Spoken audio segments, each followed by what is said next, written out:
24నో 23, 24లో శ్వేతపత్రం law and order మీద, గాంజా మీద, డ్రగ్స్ మీద అసెంబ్లీలో ప్రవేశపెట్టడానికి చంద్రబాబు నాయుడు గారు ఈరోజు అసెంబ్లీలో ప్రవేశపెట్టడానికి సిద్ధపడ్డాం.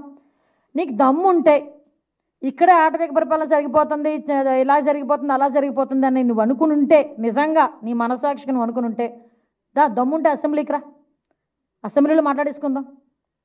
నువ్వు వెళ్ళి ఆ రోజు వెళ్ళి అసెంబ్లీ అయిపోయిన తర్వాత కూడా ఢిల్లీకి వెళ్ళొచ్చు. అసెంబ్లీ పీరియడ్లోనే ఢిల్లీకి వెళ్ళాల్సిన అవసరం ఏం లేదు కదా.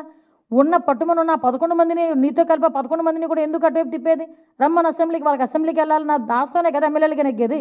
రమ్మని అసెంబ్లీకి కూర్చోండి. అసెంబ్లీలో చంద్రబాబు నాయుడు గారు చెప్తారు. అందులో ఒకటి అబద్ధం అని కానీ, ఒకటి నిజం లేదని కానీ ఏదైనా ఒకటి చెప్పమానండి దమ్ముంటే. నేను ఛాలెంజ్ చేస్తున్నా, రా అసెంబ్లీకి రా నీకు దమ్ముంటే. ఈరోజు నీ మీద నువ్వు ఇన్ని అబద్ధాలు మాట్లాడుతుంటే నేను ఒకటే అడుగుతున్నా, అక్కడ జగన్మోహన్ రెడ్డి అవనేయండి, వేరేవాడు ఎవడైనా అవనేయండి, గవర్నమెంట్ మీద తప్పుడు ఆరోపణలు చేస్తే కేసులు పెట్టడానికి కూడా వెనుకాడం, చట్టపరమైన చర్యలు తీసుకోవడానికి కూడా ఎట్టి పరిస్థితులను వెనుకాడం. ఎవడైనా సరే, అక్కడ జగన్మోహన్ రెడ్డి, పులివెందుల ఎమ్మెల్యే జగన్మోహన్ రెడ్డి ఉన్నాడా, సమ్ ఎక్స్ ఉన్నాడా మాకు అనవసరం.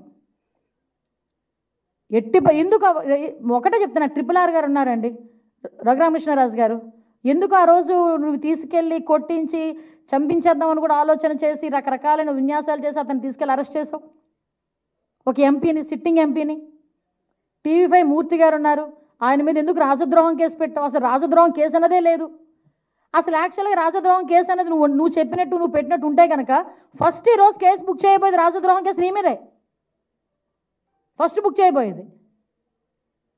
ఆ రోజు ప్రతి ఒక్కరి నోళ్ళు నొక్కి డిపార్ట్మెంట్ని తొత్తుల కింద వాడుకొని ఈరోజు తిరిగి చంద్రబాబు నాయుడు గారి మీద, ఎన్డీఏ కూటమి మీద బురద చల్లి నేను గవర్నర్ దగ్గరికి వెళ్తాను, గవర్నర్ గారి దగ్గరికి ఇవన్నీ కాదు నేను కొన్ని ఇస్తాను. నాగమ్మ హత్య కేసు గురించి ఏమైందో చెప్పు. నాగమ్మ ఫ్యామిలీ దగ్గరికి వెళ్ళగలిగావా? పులివెందెల్లో నాగమ్మని హత్య చేశారు, ఎందుకు నీ కోట్లు వేసిందే కదా పాప నాగమ్మ, కనీసం వాళ్ళ ఇంటికైనా వెళ్ళగలిగావా? పోనీ సీఎం స్థాయిలో వెళ్ళలేకపోయావు, మరి మొన్ననే వెళ్ళలేకపోయావా? ఒక్కళ్ళ గురించి మాట్లాడలేక, ఒక్కళ్ళ గురించి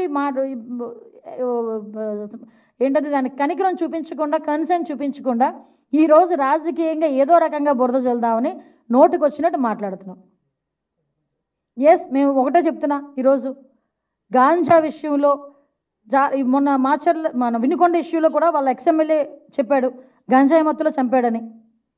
ఈరోజు జరుగుతున్న ప్రతి ఇన్సిడెంట్కి వెనకాతల గంజా అన్నది బేస్ అయిపోయింది. ఆ 5 సంవత్సరాల కాలంలో గంజాయిని అనకూడదు కానీ ఒక రాష్ట్ర పండుగ పండించారు వీళ్ళు. విపరీతంగా విచ్చలవిడితనం పెరిగిపోయింది. ఒకసారి మొన్న ఎప్పుడో బయటకు వచ్చి అంటాడు విషపు బీజాలు ఏదో సంథింగ్ విషపు బీజాలు నాటుతున్నారని ఏదో మాట్లాడాడు. అరే ఆల్రెడీ నువ్వు నాటేసావు విషపు బీజాలు. 5 సంవత్సరాలకే 5 సంవత్సరాల ముందే నువ్వు నాటేసావు విషపు బీజాలు లాస్ట్ 5 ఇయర్స్లో. దాని తాలూకు అవశేషాలు ఇప్పుడు కొన్ని బయటపడుతున్నాయి. వాటిని ప్రక్షాళన చేసుకోవాల్సిన బాధ్యత మా మీద ఉంది. డిపార్ట్మెంట్ కూడా ప్రస్తుతం